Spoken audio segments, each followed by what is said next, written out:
Are you ready for a show that talks sports from the fans' point of view? We've seen Michael Jordan score 37 points a game in his era. How many could he score in today's NBA? There's not a player out there who I'd rather have than LeBron James. Are you ready for a show that isn't afraid to challenge anyone when it comes to sports?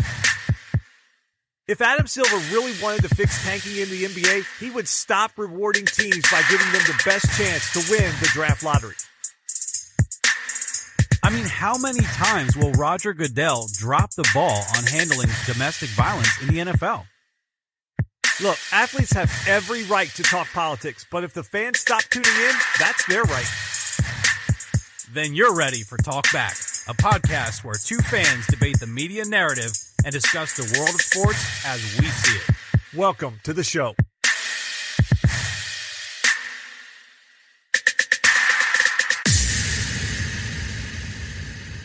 Welcome to another edition of Talk Back. I'm one of your hosts, Eric Nesbit, and with me is Justin Gay, your host and director of content. Justin, I've got to say, the world of sports and the reasons we love it are for this very reason. You just can't make some of this stuff up. Since the Browns fired Hugh Jackson, they're 3-2. Meanwhile, the Bengals, since picking up Hugh Jackson, are 0-4. I mean, it's unbelievable. You just can't make that stuff up. But we are not even going to get into that because that story would just write itself. Instead, in segment 1, we've got the Week 14 action from the NFL, including hot topics like the stout performance by those Chicago Bears on Sunday night against the Rams. You've got the Dallas Cowboys now taking the reins of the NFC East, and then a possible playoff cloud is looming in Pittsburgh. As we move it over to segment 2, a major QB problem in Washington, and yet the phone still has not been ringing for good old number 7. We'll talk about that. We called the Heisman correctly here on this show, but will the winner of that award even play in the NFL? And then the basketball ratings are down, and one of last year's contenders is struggling badly. What's going on, Justin, in this year's NBA? All of those topics and more on episode 228 of Talk Back. We appreciate you listening. We'll see you right after the break.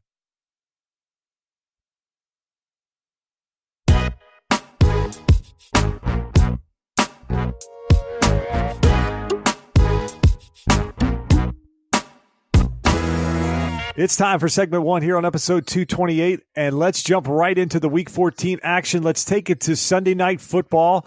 The big matchup with the LA Rams going into Chicago. And boy, the LA Rams did not look very good. Chicago's defense really dominated in that game on Sunday night. Actually, it felt like the Rams offense looked very pedestrian. So the Bears now find themselves at 9-4 in the NFC North. Hard to believe a team as bad as Chicago now, 13 games in, has 9 wins on the season. I believe Vegas's over-under was roughly in that area of about 6. They've blown that away. Again, we've talked about it early in the preview show. You were on the Bears. You thought they would be an improved team. I don't know if you thought this much about them. And I don't know in Week 14 of the NFL season this year if you thought the first question on this episode would be, are the Bears really capable of contending for the Super Bowl this year? No, you're right. I've got to be honest. I wouldn't have gone that far. I knew that Mitchell Trubisky was going to have a better year than he did the year before. And I certainly knew, or at least I felt like I had a gut feeling that they just wouldn't be a last place team in that NFC North division. Now, that's even with thinking that the Packers and Vikings would be far better than they are this year. I would think that everybody, whether they know sports or not, would look at what the Packers are doing, and just knowing the name of the Green Bay Packers, knowing that Aaron Rodgers is there, knowing the history of that franchise. You've had Brett Favre for years, now Aaron Rodgers for years. You just wouldn't think that they'd be struggling in mediocrity like they are. Meanwhile, the Minnesota Vikings are doing much the same. Now, not quite mediocre. That's not really fair. But when you've paid a Kirk Cousins that we talked about a few weeks ago, the high price that you've paid for him, you certainly were expecting more than what you've gotten. And so with those Chicago Bears, and primarily, although I'm high on Mitchell Trubisky and his potential, It is that Bears defense that has done unbelievable things this year and gotten them to the position that they're in, leading that division at 9-4. Justin, to answer your question, I don't know if I'm ready to seal them as a Super Bowl contender just yet, but I like where they're going. I do believe that this team can win this division.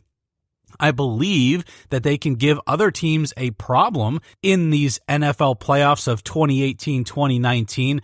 And quite frankly, if their defense can play like it did this past week, then they do have a shot to make a far run toward the Super Bowl this year. But I'll tell you what concerns me. Even though this Bears team led to Jared Goff throwing 4 interceptions and they sacked him for 3 times and a loss of 25 yards, you've got to turn that over to the other side of the field and recognize that that guy I'm high on, Trubisky, threw 3 interceptions of his own. So it's not like he exactly lit the world on fire, and the Chicago Bears didn't blow the Rams out.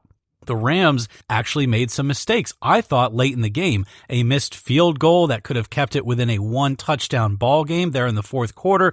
You had some things happen that I felt like were bad from a momentum perspective for the Los Angeles Rams, especially being on the road. And Mitchell Trubisky didn't have, by far, one of his best games of the year. 110 passing yards, only 1 touchdown, and like I said, those 3 interceptions. Thankfully for the Bears, their rushing attack was solid. Trubisky had 23 rushing yards, but then you had Cohen at 69 and Howard went over 100 for 101. That's really what kept their offense on the field, kept the Rams defense a little bit tired out. And then when the Bears defense of their own really took care of business against Jared Goff and really even kept Todd Gurley under control, all of those things lined up for a Bears victory on Sunday night. Justin, I was impressed, but I'm not quite ready to anoint them just yet. I am personally very satisfied with where they are in their season compared to where they were last year, and I don't want to go crazy with now pushing them right to the Super Bowl. I think you hit it where you talked about their defense and how they showed up and what that could look like going forward. I think that's the big takeaway, because I've been on the pod talking about the Bears and I've been a little hesitant to really feel like they had ascended to this position where I felt comfortable that they were going to be able to go into the playoffs and maybe not even be a one-and-done type team. I felt like this was a signature win that they needed. Now, look, they had a lot of things that lined up right. They're at home. They're in prime time. You have a West Coast warm weather team coming in to a colder weather type situation. We know that Soldier Field is not that conducive to offensive teams coming in there and being able to have those type of explosive plays that we're used to seeing when they're in a dome or out in the sun, if it's out in the West or down south. So we do know that that's from the Bears. But I think from their standpoint, this was that signature win that they needed. It could have been the Patriots early in the year. They couldn't quite pull that one off. Their division's so bad. Beating Green Bay or beating the Vikings really doesn't have that stepping stone forward that I thought they needed. But this was a big win. This was a signature win. Frankly, I think it does. It elevates them to a status now where you think, okay, when you look at the playoff contenders that could be a 5th or 6th seed, that's where I think now that I have a lot more confidence that one of those teams coming into Soldier Field is going to struggle there on Wild Card Weekend. I don't have a lot of faith in that. So I definitely think Chicago can put themselves in a position to at least win one playoff game. The problem is then they're going to have to go onto the road and play a team like the Saints or like the Rams. But I think, Eric, one of the other takeaways was it wasn't a good night for Jared Goff. And we've had this conversation and went back and forth on, is Goff ready to take this next step forward? And there's times where it looks like he has. But I always go back to last year in that playoff game versus Atlanta. He just didn't play that great. He didn't elevate that team. If things have to fall on his shoulders, especially on the road, that's where I feel like the Rams could find themselves in a little bit of trouble. 4 interceptions in this game. So was his performance with those 4 picks, is this just a blip on the radar? Is this just something that happens, a bad game? Or do you have some concerns now as well when we get into January where this Rams team could end up finding themselves going to New Orleans for a chance to go to the Super Bowl? Yeah, I think it's a very fair point. I think it's something worthwhile looking at because the Bears, I mean, you're right. No one wants to play them if they're a 6th seed or they sneak in there, even as a division winner, then no one wants to play them. And it's going to be a tough road to go through Chicago or even having Chicago come into your building if you're the Saints or the Rams, because now we've seen the Saints struggle against a tough Dallas defense a couple weeks ago. Now we've seen the Rams struggle against a tough Chicago defense. So if Chicago can be one of those defenses that kind of scares one of those top seeds, then that's a very good thing. In today's NFL, with the amount of times that quarterbacks pass the ball or the amount of times that they're looking to pass the ball, I think you're going to see some of these high-powered quarterbacks, which Jared Goff has really risen to that accolade this year, you're going to see them throw multiple interception games. It doesn't concern me when it is a blip on the radar. And so although I had my eye on it this week, Mitchell Trubisky threw 3 in the same game. So I think it's just one of those games. Patrick Mahomes didn't look particularly good in the first half of this week. I know he was kind of played the hero at the end of the game, but for a lot of that game, it's not like he was special like he normally is. And you've had other quarterbacks. Big Ben is not, immune to throwing 3 or 4 interceptions a time or two. Some of the guys like Aaron Rodgers can go many, many pass attempts without throwing one. But I just look at the fact that the Bears had so much pressure on him all the time, and Todd Gurley never really got it going either.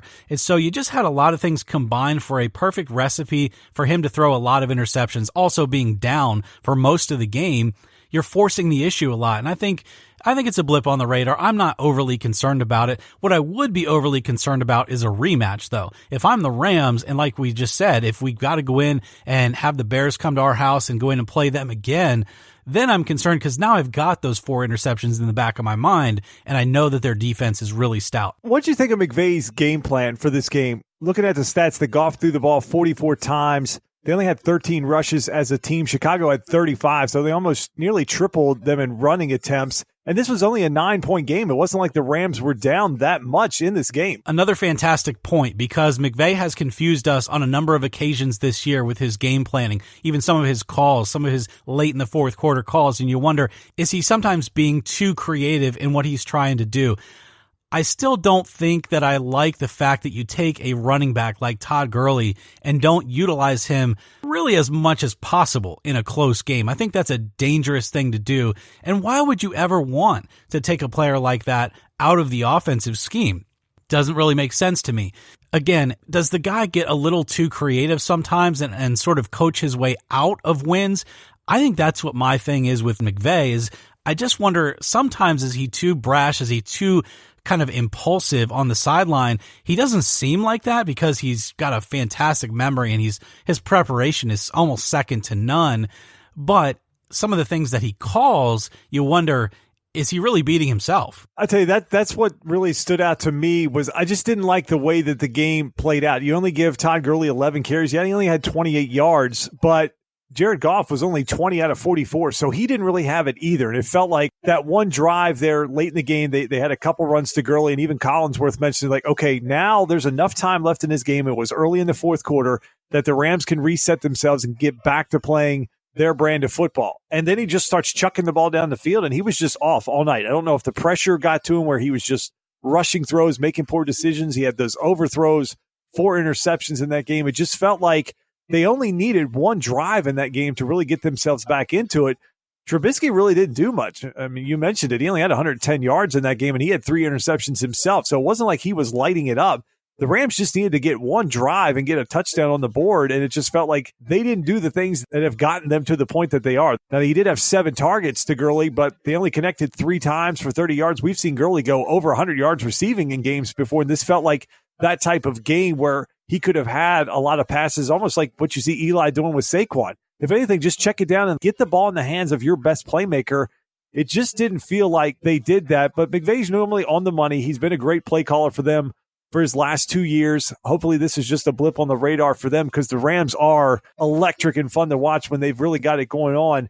You talked about it a little bit. We've seen now the Saints go on the road into Dallas, get beat, struggle. Dallas's defense really showed up 2 Thursday nights ago. You turn around now, the Bears have jumped up, knocked off the Rams. A couple weeks ago, Eric, it looked like it was Rams, Saints, and then everybody else. But has those wins by Dallas and Chicago, now they've elevated themselves to the division lead in both their respective divisions. So do you feel like now this NFC isn't quite as wide open, that there's actually a chance that a Dallas or Chicago can contend with the Rams? Or do you feel like when all is said and done, to get to the Super Bowl, to represent the NFC, it's going to be Saints, Rams? Well, I did think that, and I think I still mostly do, to be honest with you. The Bears, again, I think they're not quite ready, and I think the defense is holding them together. Mitchell Trubisky, I think he's rising, but I'm not quite ready to put them there. The team that I've got my eye